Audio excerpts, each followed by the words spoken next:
അപകടത്തിന് പിന്നാലെ സ്റ്റേഷനിൽ അറിയിച്ചെന്ന വാദം തെറ്റാണെന്നാണ് ഇപ്പോൾ മ്യൂസിയം സിഐ പറയുന്നത്. അതിന്റെ വിശദാംശങ്ങൾ എന്താണ്?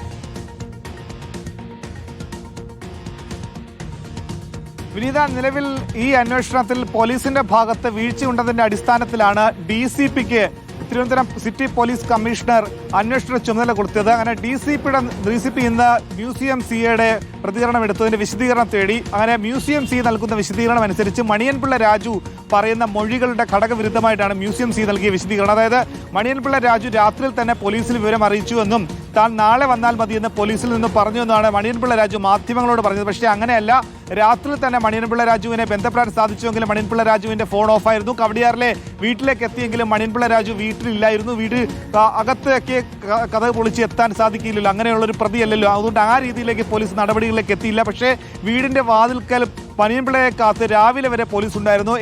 ഏഴരയോടുകൂടാണ് വീട്ടിൽ മണിയൻപിള്ള രാജു തിരികെ എത്തിയത്. ഫോൺ സ്വിച്ച് ഓഫ് ആയിരുന്നു.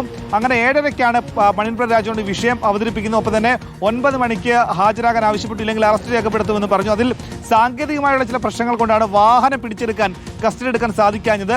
മണിയൻപിള്ള രാജു സഹകരിക്കാത്തത് കൊണ്ട് മാത്രമാണ് അറസ്റ്റ് വൈകിയതെന്ന വിശദീകരണമാണ് നിലവിൽ നൽകിയിട്ടുള്ളതാണെങ്കിലും ഇതുമായി ബന്ധപ്പെട്ട് 2 ദിവസത്തിനുള്ളിൽ തന്നെ രക്തപരിശോധനയുടെ സാമ്പിൾ പരിശോധനയുടെ ഫലം പുറത്തുവരുന്നത് നിർണായകമാണ്. ഇപ്പോൾ തന്നെ ഈ വീഴ്ചയിൽ പോലീസിന്റെ ഭാഗത്തുനിന്ന് പ്രാഥമിക വീഴ്ച ഉണ്ടായില്ല എന്നാണ് മ്യൂസിയം സിഐയുടെ വിശദീകരണം. വിനീത, ശരി, മനീഷ് മഹിവാലാണ് വിശദാംശങ്ങൾ നൽകിയത്.